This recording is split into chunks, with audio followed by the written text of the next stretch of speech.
ఈరోజు సమస్యలు లేని వ్యక్తి మనిషి కానీ ఆయన కుటుంబం కానీ లేదు. ప్రతి ఒక్కరికి ఎంత చెట్టుకు అంత గాలిలాగా ప్రతి ఒక్కరికి ఏదో ఒక సమస్య, ఏదో ఒక ప్రాబ్లం అంటూ ఉండడం గ్యారంటీ ఉంటున్నది కూడా.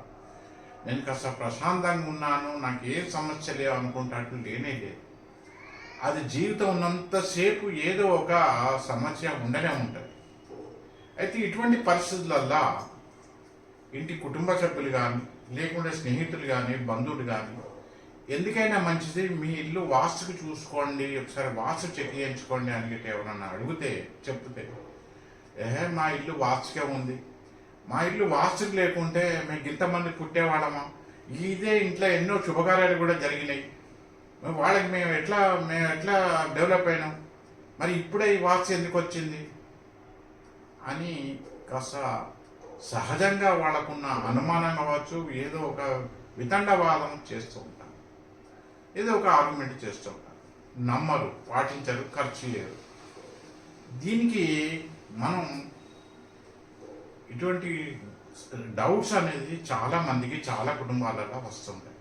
ముఖ్యంగా 50 ఏళ్ళ పైన ఉన్న వాళ్ళకు, 60 ఏళ్ళు ఉన్న పెద్ద మనుషులందరికీ ఇప్పుడేం వాస్తు కొత్త ఉట్టుకొచ్చింది, మేమంతా ఏం వాస్తులు పాటించి మేము డెవలప్ అయినాం, మేము ఏం చేసుకున్నాం, మేము పెళ్ళిళ్ళు చేసుకున్నాం, పిల్లవాళ్ళం కన్నాం, శుభకార్యాలు పెళ్ళిళ్ళు చేసినాం, ఇది అని ఏదో ఒకటి పెద్ద మనిషి కూడా అంటుంటారు. దానికి అసలు కారణం తెలియక వాళ్ళు అలా మాట్లాడుతూనే ఉంటారు. అసలు కారణం తెలియదు, వాళ్ళు ఎందుకు బాగున్నారు, ఇప్పుడు ఎందుకు బాగలేదు. అప్పుడున్న జీవన పరిస్థితులు వేరు, అప్పుడున్న ఉద్యోగాలు, వృత్తులు వేరు. అంతకు మించి ఒక సెల్ ఫోన్ కానీ, ఒక ల్యాప్టాప్ కానీ, ఒక బండి కానీ, బండిలో పెట్రోల్ ఉన్నంతసేపు, ఈ మొబైల్ ఫోన్ ఛార్జింగ్ ఉన్నంతసేపు మాత్రమే పనిచేస్తాయి, దాని తర్వాత అవి పనిచేయవు. అలాగే ప్రతి మనిషికి, ప్రతి ప్రాణికి, ప్రపంచంలో ఏ ప్రాణికైనా ఒక ఆయుష్ అంటూ వస్తుంది, ఆయుష్. అలాగే ఈ ఇంటికి కూడా దాని యొక్క పొడుగు వెడలను బట్టి ఒక ఆయుర్దాయం అంటే ఒకటి నిర్ణయం అవుతుంది. ఆయుర్దాయం, ఆ ఆయుర్దాయం అయిపోయిన తర్వాత కూడా ఆ ఇంట్లో ఎవరున్నా కూడా వాళ్లకు అది సాతి ఇవ్వదు అంటే అనుకూలంగా ఉండదు, వీళ్ళకు సమస్యలు క్రియేట్ చేస్తుంది. ఏ ఒక వెహికల్ కానీ, ఒక వస్త్రం కానీ ఎలాగ జీవితాంతం ఒకటే పనిచేయదు, పాడేది కూడా గ్యారంటీ. బట్టలు జీవితాంతం ఒకటే ధరించలేం కదా, కొంతకాలం తర్వాత జీర్ణం అవుతుంది. ఏదైనా వెహికల్ కానీ, ఏదైనా ఒక వస్తువు కానీ, ఏదైనా కానీ ప్రపంచంలో కొంతకాలం తర్వాత అది పనిచేయదు. అది కాకుండా ఇవాళ ఇలా ఆర్గ్యుమెంట్ చేసే వాళ్ళ యొక్క వాళ్ళ పేరు, వాళ్ళ నక్షత్రం ప్రకారం వాళ్ళ తండ్రి తాతలకు వర్తించినట్టు ఇది వర్తించదు. వాళ్ళ పేరు వేరే, వాళ్ళ నక్షత్రం వేరే, వాళ్ళ రాశి వేరే, వారు తిన్న ఆహారం వేరే, అప్పటి కాల పరిస్థితులు వేరే. ఇప్పుడు అనేకమైన ఒత్తిళ్లు ఉన్నాయి, ఇంటా బయట ఒత్తిళ్లు ఉన్నాయి.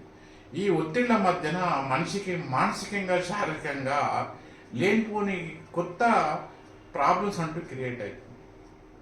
కొత్త ప్రాబ్లమ్స్ అవి బయటకు చెప్పుకోలేం, చెప్పుకుంటున్నావు ఇజ్జత్ పోతుంది, చెప్పుకుంటున్నావు మానం పోతుంది, చెప్పుకోకుంటున్నావు ప్రాణం పోతుంది. ఇలాంటి పరిస్థితులల్లో ఈ వితండవాదం చేసేయడం మానేసి కాస్త గురుముఖత విద్య నేర్చుకున్న వాళ్ళతోని మీ నివసిస్తున్న ఇంట్లో వాస్తు దోషాలు ఏమైనా ఉంటే వాటిని, ఆ దోష నివారణ చేయించుకోవడం చాలా చాలా అది వాళ్ళకే మంచిది. వాళ్ళ గౌరవ ప్రతిష్టలకు, వాళ్ళ ఆరోగ్యానికి, వాళ్ళ కుటుంబ మనశ్శాంతికి, వాళ్ళ పిల్లల ఎదుగుదలకు అది వాళ్ళకే ఉపయోగపడుతుంది, వాళ్ళకే సుఖ సంతోషాలు ఉంటాయి. అంతేగాని మా తాతల తండ్రులు వాళ్ళకి లేని వాస్తులు నాకెందుకు కానీ మరి ఇట్లా వాదించే వాళ్లకు కొత్త సమస్యలు గ్యారంటీ, ఉన్న సమస్యలు పెరగడం గ్యారంటీ. దీన్ని ఎవరు నమ్ముతారా నమ్మకపోరా అనేది అది వాళ్ళ వ్యక్తిగత ఇష్టం. ఈ వాస్తు అనేది, జాతకాలు, గ్రహాలు అనేది ప్రకృతి నియమాలు. ఈ ప్రకృతి నియమాలకు ఎవరు అతీతులు కాదు, అది పాటిస్తే వాళ్ళకే మంచిది.